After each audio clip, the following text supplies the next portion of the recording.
Welcome to the training module on the high-power TVS overvoltage protection diodes by Littelfuse.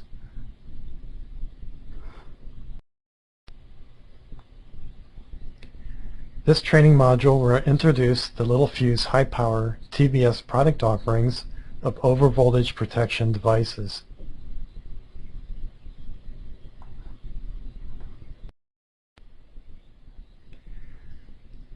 The basic strategy for any overvoltage protection scheme is to place the protector in parallel with the protected circuit. Voltage in an electrical circuit is analog to pressure in a plumbing system. The overvoltage protector then functions as a kind of high-pressure safety valve. The protected circuit is not designed to handle voltages above a certain level. Forcing these circuits into conduction with high voltages can damage them permanently. The overvoltage protector, on the other hand, is specifically designed to break down at a certain voltage level and conduct large amounts of current without sustaining damage. The challenge is to ensure that the overvoltage protector will break down before the protected circuit and safely redirect the unwanted energy away from the protected circuit. In a sense, there is a race between the overvoltage protector and the protected circuit to break down in the face of a rising voltage. We must be sure that the overvoltage protector wins this race every time.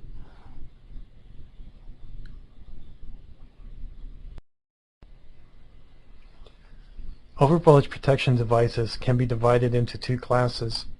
Clamping devices limit the voltage to a fixed level. In doing so, they absorb the excess energy of the overvoltage event as long as the event is present. TVS diodes are an example of clamping devices. Crowbar devices, once triggered, essentially short out the protected line, redirecting the excess energy away from the protected circuit. Once the overvoltage event has stopped, crowbar devices will delatch and allow the circuit to resume normal operation. Because they short out the protected line when activated, crowbar devices are used only in applications where the available power is limited, such as telephone circuits, data lines, and signaling systems. TVS devices are all clamping devices.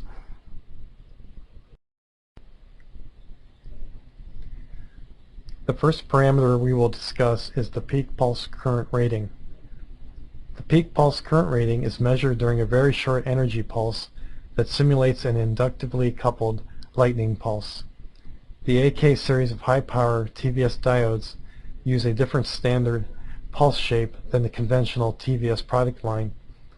Smaller TVS diodes are rated using what is called a 10 by 1000 microsecond double exponential waveform. This is a very common pulse used in the telecommunication industry. However, the AK series is rated using the much shorter 8 by 20 micro waveform. This datasheet excerpt is from the AK10 series, which has a 10,000 amp peak pulse current rating. The AK6 series is very similar, except that the peak pulse current is 6,000 amps.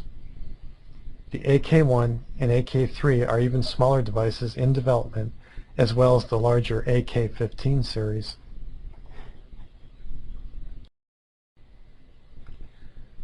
As we have seen, peak pulse current ratings are measured using laboratory-generated pulses that are designed to simulate the pulses caused on cables by nearby lightning strikes. These waveforms are called double exponential waveforms. The 8 by 20 waveform is used to specify the peak pulse current in the AK series because it is the standard pulse wave form used to rate the peak pulse current of metal oxide varistor products, also known as MOVs.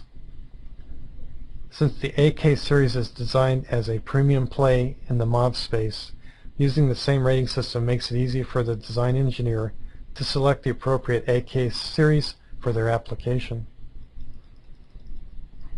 8 by 20 means that the current wave will take 8 microseconds to achieve its peak value and will take 20 microseconds to decay to half of the peak value. Specifying three things, the peak value, the rise time, and decay time, fully define the waveform. Smaller TVS diodes are rated using a much longer 10 by 1000 waveform, which is commonly used in telephone circuits. The 8x20 waveform is defined in the IEC 61000-4-5 test specification. This is the global specification for devices placed on AC power lines and is recognized around the world. What is key to understand here is that the peak pulse current rating for AK devices are much higher than the peak pulse current ratings for smaller TVS devices for two reasons.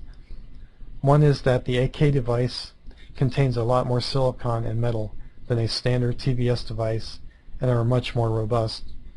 The second reason is that the AK series is rated using a much shorter current pulse, so the peak pulse current rating will be much higher.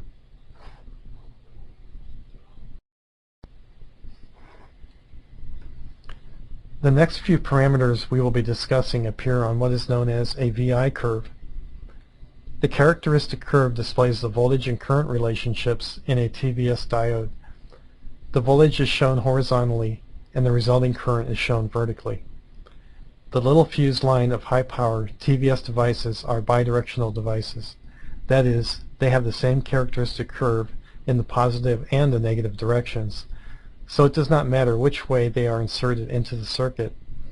As you can see from the graph, the left side of the curve is the mirror image of the right side, except of course that the negative voltage will drive negative currents.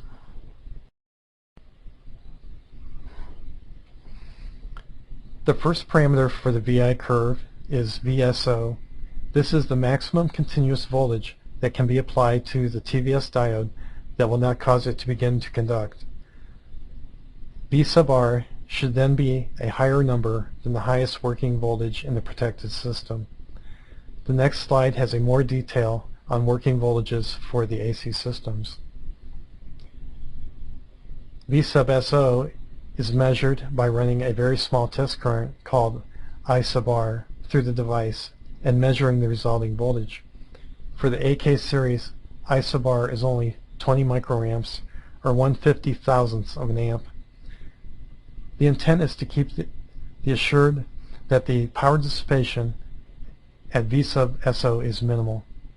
This means that the AK device will not heat itself during normal operation. For instance, an AK10-1 90C device will dissipate less than 4/1000th of a watt when subject to V sub SO.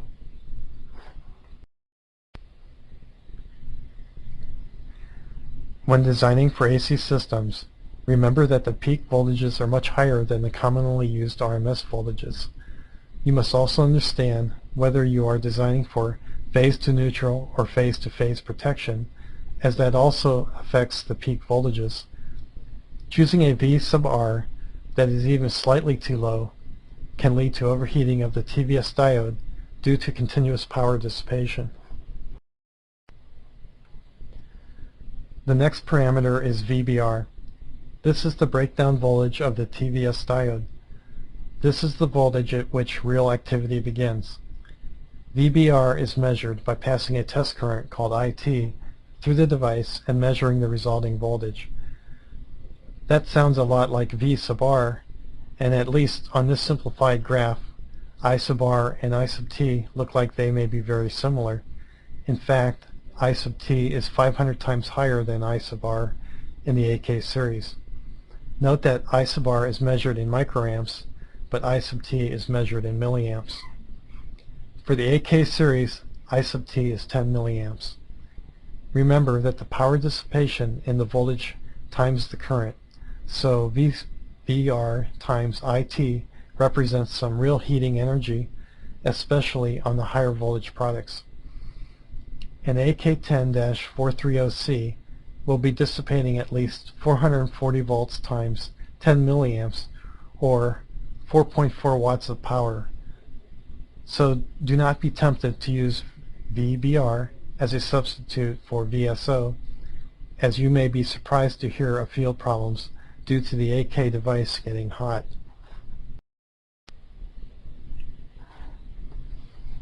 VCL, the maximum clamping voltage, represents the high end of the voltage characteristic curve. It is the peak voltage that will appear across the TVS device during the rated peak pulse current test. However, it is not the highest voltage that could ever appear across the AK device. A shorter pulse with more current could cause a higher voltage than VCL to appear across the device. Not all real-world lightning waveforms will follow the industry specifications. Nature does not read specs. Similarly, the TVS diode could be destroyed if a voltage lower than VCL but higher than VBR is applied to the device for a sustained period of time. It is important to note that because of the AK series being made out of silicon, there is no aging mechanism like that found in ceramic technologies like metal oxide varistors. As long as the peak pulse current rating is not exceeded, an AK device will not wear out or degrade over time. The VCL rating in the datasheet therefore is tied very closely to the peak pulse current test waveform. It is a good measure of comparing one overvoltage protection choice against another to get a good idea of their relative performance. This is why the AK series is rated using the same waveform as the MOV devices. Since they share a peak pulse current test waveform, their maximum clamping voltages can be compared directly.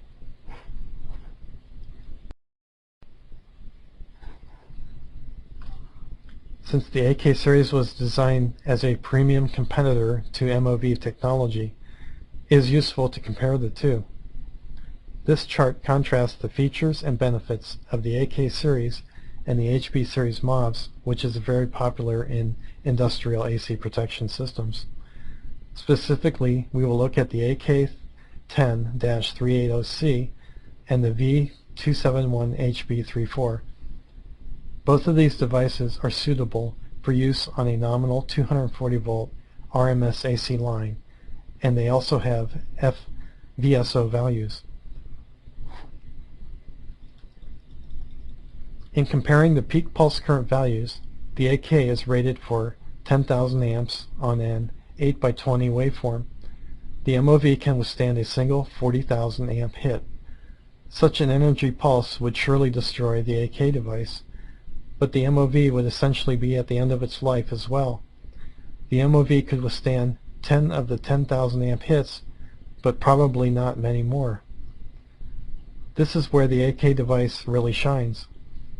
After 10 hits of 10,000 amps, it would be as good as the day it was made. There would be absolutely no shift in its electrical characteristics after 100 such hits or even 1,000. But even small hits will age the MOV. Bottom line is that eventually the MOV will need to be replaced, while the AK device may last forever. Another striking difference between the AK series and the MOV is their clamping voltages. During a 10,000 amp 8x20 surge, the voltage on the AK will rise to 520 volts.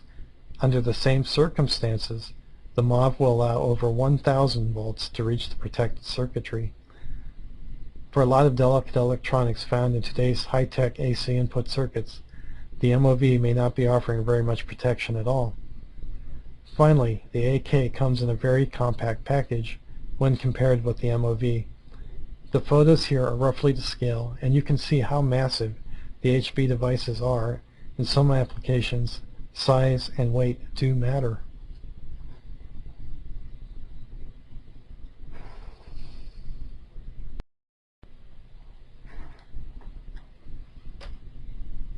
This circuit is sometimes called a pi network because it is shaped like the Greek letter pi.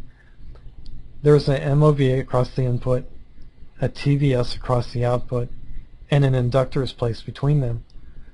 The MOV is used to absorb the brunt of the surge energy coming into the circuit. It should be selected to be large enough to have a long life expectancy in the application. More exposed installations will require larger MOV devices. Sometimes several MOV devices should be placed in parallel to share the incoming surge. The inductor is used to coordinate the operation of the MOV and the TVS. At the peak of the surge, the voltage across the MOV will be divided across the inductor and the TVS. Choosing the correct inductor will assure the survival of the TVS during the surge. It is important to use only air core inductors in this application. Iron core inductors are more common and smaller in size. However, iron core inductors will saturate at currents well below the surge current. Saturation effectively reduces the inductor value and will leave the TVS vulnerable to damage. The TVS should be selected to achieve the low clamping voltage required. Some effort is usually required to determine the best TVS for the application. Choosing a small TVS will certainly keep costs in line, but will result in higher clamping voltages and more expensive inductor. Carefully selecting these three components has been shown to be a very effective protection solution, providing the benefits of the MOV and the TVS.